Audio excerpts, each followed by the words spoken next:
Mapagpalang araw po sa ating lahat. Ako po si Emmanuel O. Alejandre. Ito po ang aking daily devotion para sa ngayong September 6. And for today, we are going to talk about trusting in God's wisdom. Yung kaalaman po ng ating Panginoon is boundless.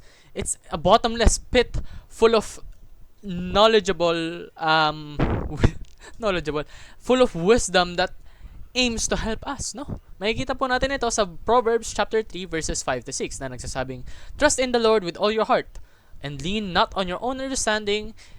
In all your ways submit to Him and He will make your path straight." Sa Tagalog, kay Yahweh ka magtiwala, buong puso at lubusan at huwag kang mananangan sa sariling karunungan.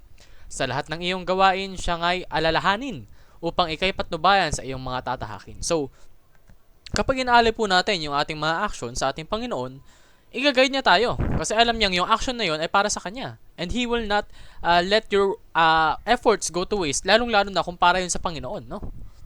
So, God knows the best destination. Alam niya kung saan tayo pinaka magiging successful.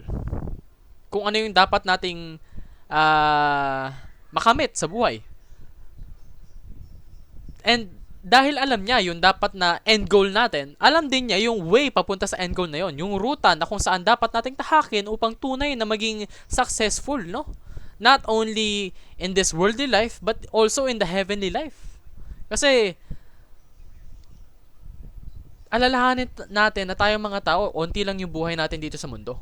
Pero, after that, we will have an everlasting life as long as we remain faithful, we remain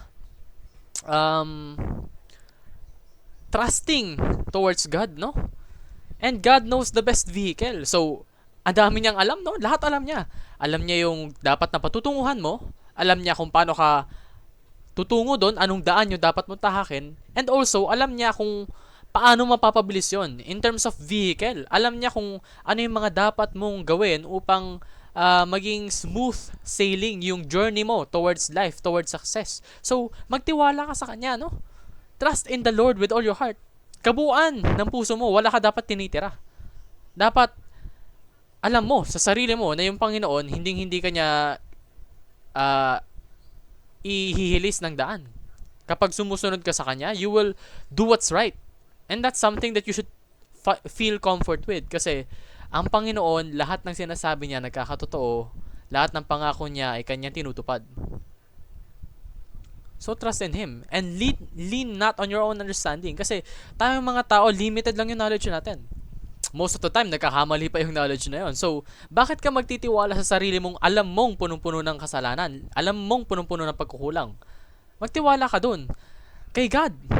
Sa wisdom niya. Dahil yung wisdom niya, yun yung tunay na magpapalago sa'yo. Yun yung tunay na magbibigay sa'yo ng tagumpay, ng contentment, ng joy sa kabuuan ng ating buhay and sa ating everlasting life. So yun lamang po. Maraming salamat sa pakikinig. Pagpalain po tayong lahat and let us all give glory to God.